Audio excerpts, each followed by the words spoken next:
আসসালামু আলাইকুম ওয়া রাহমাতুল্লাহ। শুভরাত্রি সবাইকে। চার মোহাম্মদ ক্রিকেট লাভার চ্যানেল থেকে সবাইকে ধন্যবাদ। আশা করি সবাই আমার পাশে থাকবেন, চ্যানেলটিকে সাবস্ক্রাইব করবেন।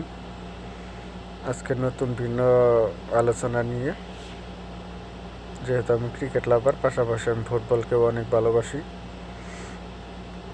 আমার প্রথম ছোটোবেলা থেকে ফুটবলকে অনেক ভালোবাসতাম। এখন পর্যন্ত ফুটবলের প্রতি ভালোবাসা বেশি, কিন্তু ফুটবলটা কন্টিনিউভাবে চলে না, বেদা ক্রিকেট ম্যাচ সবসময় চলে প্রতিনিয়ত। এই কারণে ক্রিকেটের প্রতি একটু এখন ধারাবাহিক থাকি। যাই হোক, আজকে এশিয়ান কাপ কোয়ালিফায়ার বাংলাদেশ হংকংয়ের যে ফুটবল ম্যাচ ছিল অসাধারণ। যদিও আমরা হেরে গেছি, বাংলাদেশের যে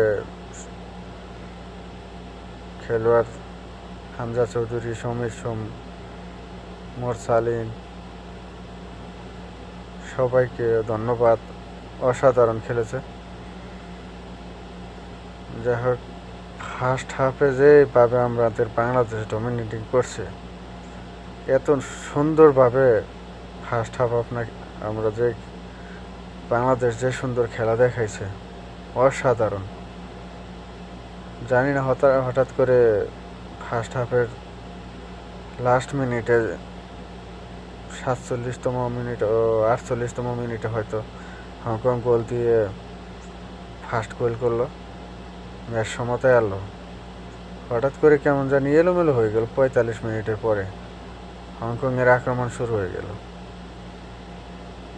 যাই হোক, আগে আমরা অনেক খেলা দেখতাম। দুঃখের বিষয়, খেলায় হার জিত আছে, থাকবে সবসময়। আমাদের বাঙালি, আমাদের আবেগ বেশি, আমাদের কষ্টটাই বেশি। কষ্ট সইতে সইতে এখন কষ্ট মনে হয় না। যাই হোক, এই ম্যাচে টার্নিং পয়েন্ট আমি আর কিছু বলবো না। আমাদের কোচ হাবিয়ার কাবরেরা, এটাই হচ্ছে ম্যাচের টার্নিং পয়েন্ট। কারণ হয়েছে 63 মিনিটে যাইয়া আমাদের ম্যান চেঞ্জ করা হয়েছে। সমীর সোম আরও কয়জন, 3জন প্লেয়ারকে 63 মিনিটে যাইয়া 3জন প্লেয়ার। সমীর সোম কানাডার থেকে আইসা 19 ঘন্টা জার্নি করার পরে আইসা ব্রেঞ্চে বসে থাকার জন্য।